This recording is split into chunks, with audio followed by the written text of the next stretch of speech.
Good morning. This is my recorded video for my proposal for my dissertation, and looking forward to discussing it with you. So, who are you watching in this presentation? My name is Dean, last name Alley. I live in Camden, North Carolina. Um, Camden is a small county, about 10,000 people. We have been blessed to be living here 19 years, and I've been married this October to my wife, Gina Alley, 34 years. We have two wonderful daughters and two blessings of granddaughters. My profession occupation is I am an information uh, technology software configuration manager. You could say program manager as well. Uh, and I do have some background in rotary, fixed wing fixed wing aircraft, and also as a computer systems engineer, avionics, electrical engineer background as well. I am a member of Harmony Baptist Church here in Camden. I'm privileged to serve as a leadership team. There's three of us on the team. I am also the treasurer of the church. I'm the men's Bible teacher. Sometimes the everybody on Wednesday. Sometimes I'm also the senior care group leader, as well as the hospitality team. I help, and that's more of a greeting thing. And I do occasional preaching when the pastor needs me, or um, like I have. We have a schedule, and we rotate. So I'll be preaching soon. However, in March, I'm going in front of the ordination board, and I hope to do well and receive my ordination for ministry and be able to use that to glorify God. So, as you can see, I'm working on a PhD in Christian theology and management here at the college. My goal to achieve the PhD here at Trinity. Again, I mentioned glorify God. I want to study the differences between the Christian and secular leadership. Um, I'm reminded of the importance of faith, or my faith. I encourage. I'm encouraged to be a better Christian, a servant leader, and a scholar. I also have a strong desire to help people, which is another reason why I'm pursuing the degree. I hope to be a positive influence to not only my family, my children, grandchildren, but the church, folks I work with, the community, and just to continue to be an influence in their lives. Uh, I'm committed to glorify God in all that I do, and this dissertation is going to give me an opportunity to achieve that goal of glorifying God. So I'm excited about that. Required academic presentation. So here's our charge. Um, Basically, to develop an original research question that we would affirm in the dissertation, and how it will positively help uh, or contribute to the knowledge and benefit of Christendom. Basically, a PowerPoint is required in the field, clear statement, define the scope, which I talk about a little bit later, and some of the literature covering some of the relevant uh, from the research that's drawn.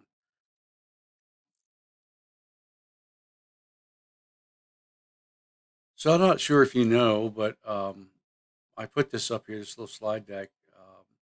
Good leaders were once good followers. Obviously, it's unknown where I researched it, but support, motivation, goals, contributions, and teamwork is part of the goal. The method of discovery, obviously, I use Paul Letty's book, and he and I use a lot of the formatting and things on that line. You'll see it. It was in my thesis as a outline that I used. Christian leadership versus secular leadership. So here we are. This is where we started, and and the statement is, in today's Christian leadership versus secular leadership, what is the dichotomy? This all started, my wife and I were having a conversation, and it was about taking a position or a promotion or something in the realm. And I mentioned to her, I said, wow, I don't know if I could. I don't know if I could take a position in the secular world and know um, how how things actually operate, especially in the government world, and how um, sometimes it's not fair. And I don't think we look at it at all from a Christian standpoint.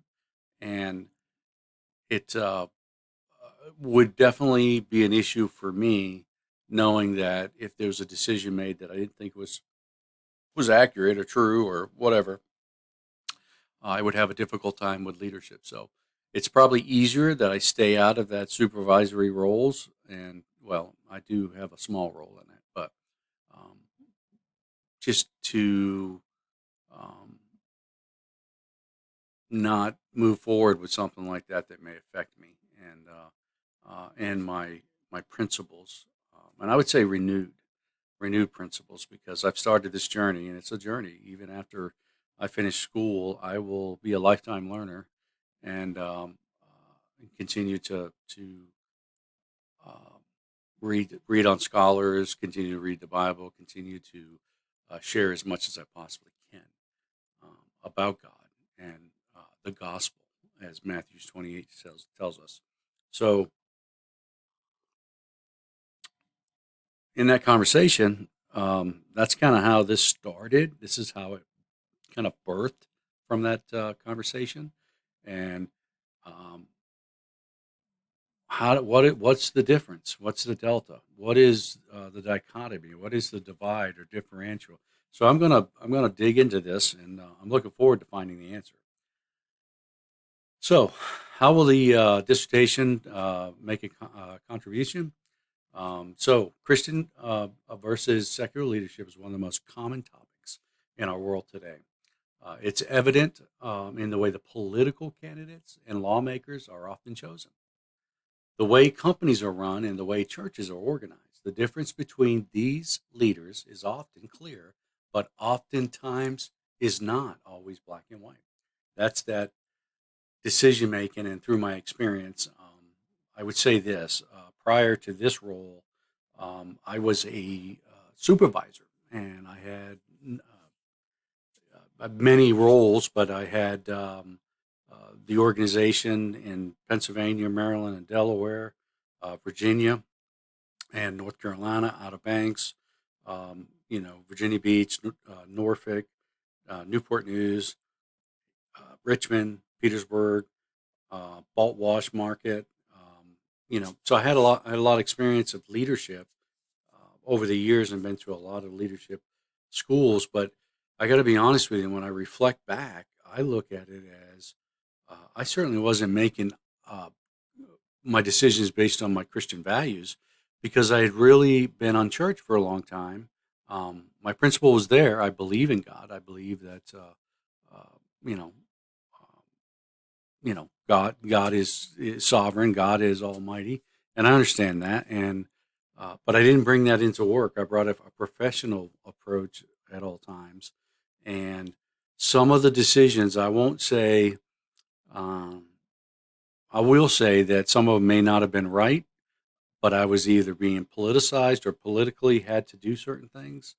Um, union. I think a union. I think of some other things that we had to deal with that were difficult, and I thought maybe should have been different. But my goal back then, when I was in those roles, was to be a good leader and make good decisions.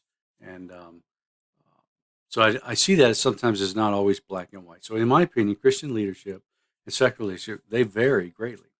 Um, Christian leadership is overarched with the teachings of Jesus Christ.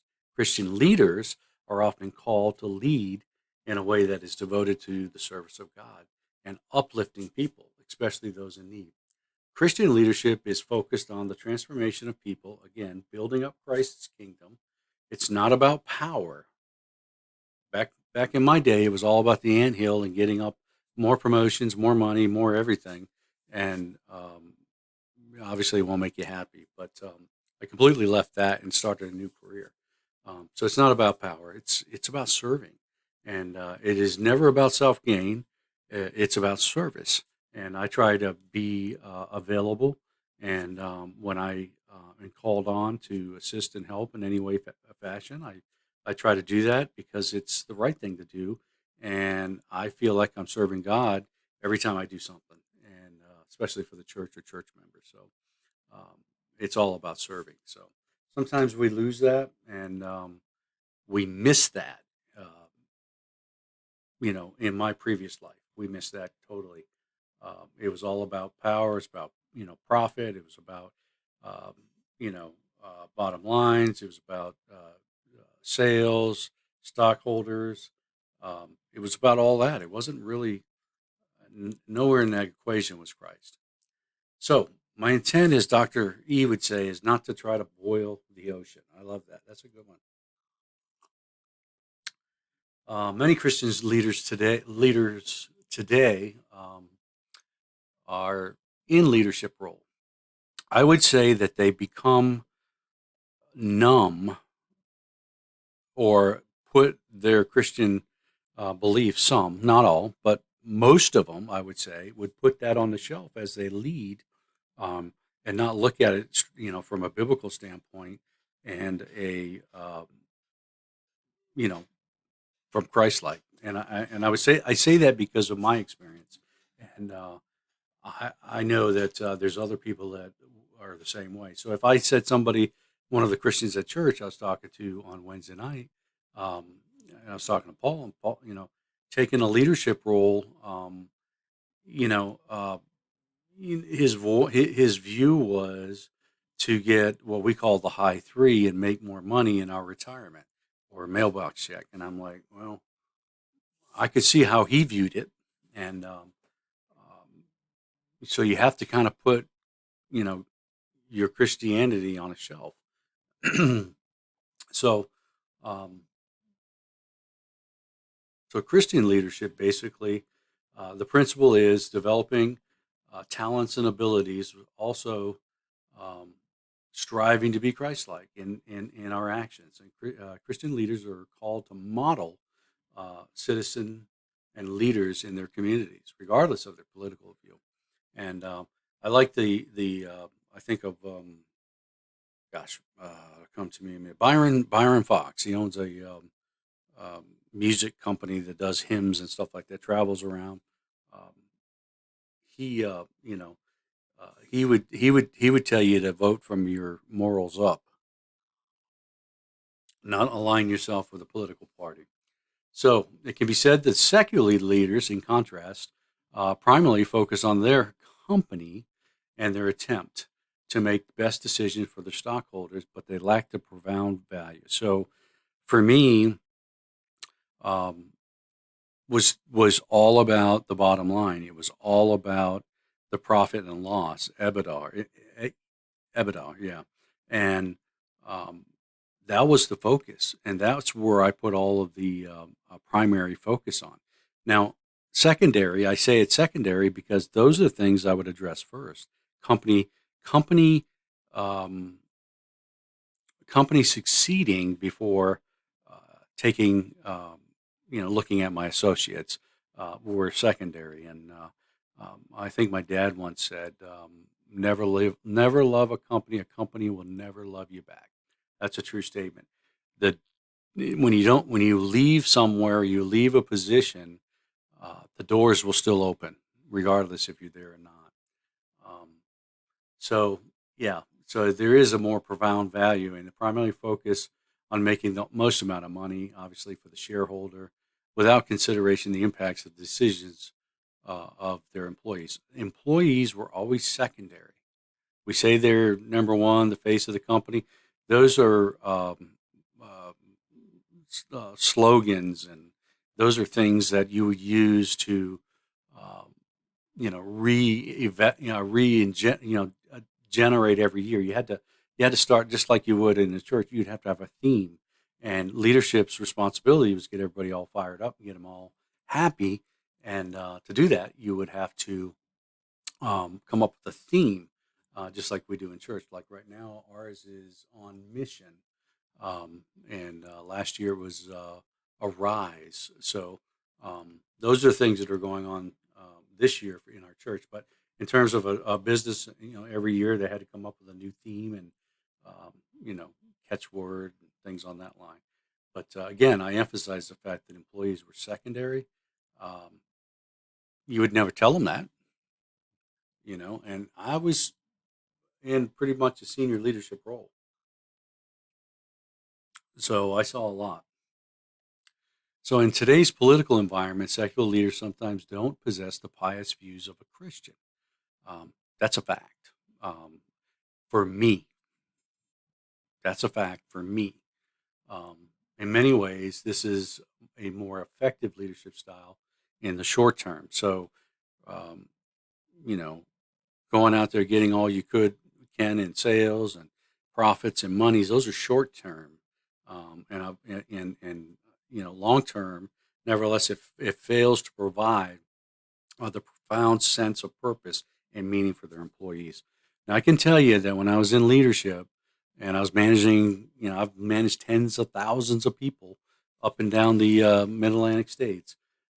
I would tell you um, that I probably did a little bit better job than some of my peers when they dealt with people. They were I thought, were ugly in some cases and disrespectful, but I did treat the employee with a little more respect. But being renewed in my Christian faith, in my walk, and attending church and glorifying God, that outlook has changed dramatically, and I try to look at it from a biblical standpoint. And I think that's why I struggle with a potential position. It could be a lot more money, which today's world, I don't care. Oh, by the way, I got to put a plug out for my Trinity people. Got my shirts. Um, so, anyways, so let me give you the structure here, or how I'll break this out. And this is usually some of the leady structure. So I'll start off with my concerns in the research. I'll put a purpose of study, um, the general context of the study, guiding questions, delimitations, and significance of the study. Chapter 2 will be the precedent literature, uh, the conceptual, the theoretical uh, framework. I'll put some underlining assumptions, role of the researcher, including the qualifications. I haven't got there yet on this one right here. Um, I still have to figure that out. I am still in the research mode of reading a lot of literature right now and a lot of books, and reading a lot of papers. And I have so many resources that I've learned. I've learned since I started at Trinity.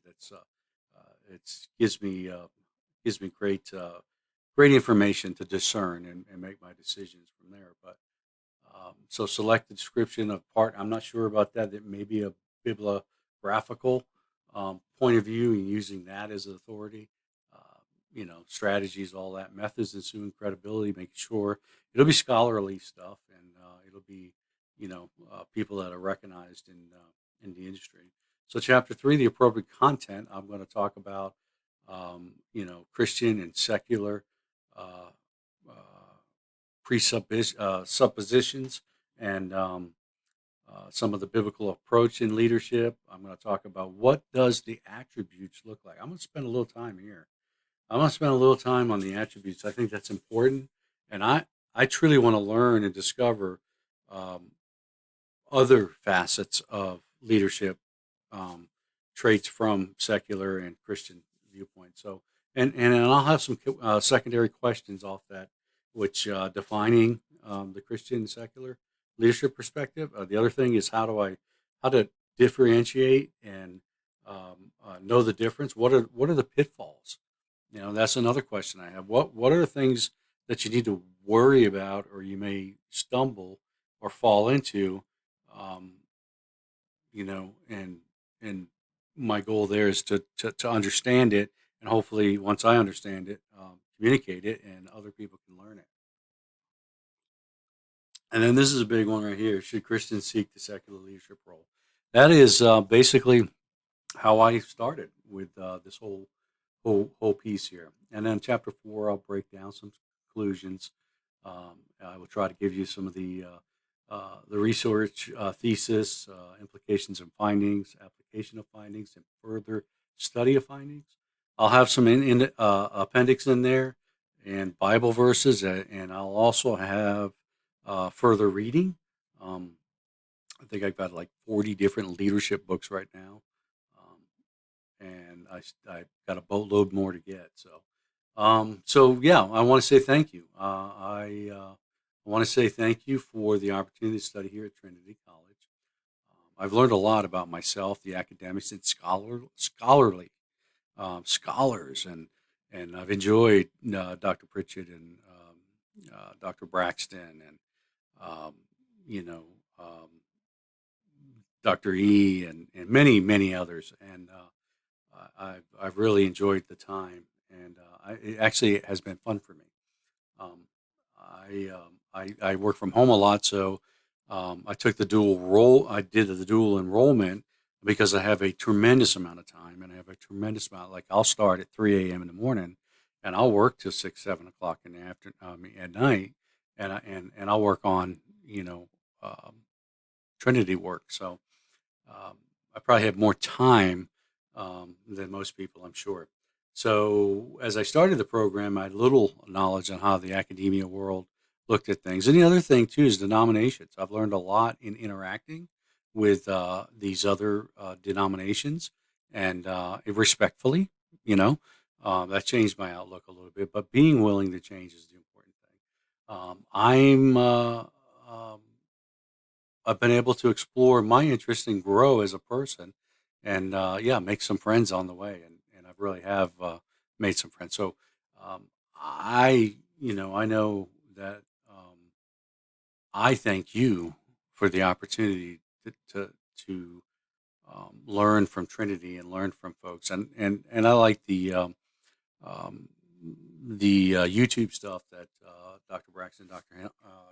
Pritchett do.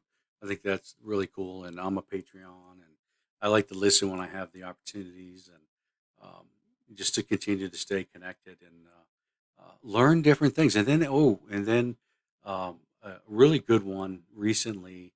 I can't think of his guy's name right off the bat, but he just came.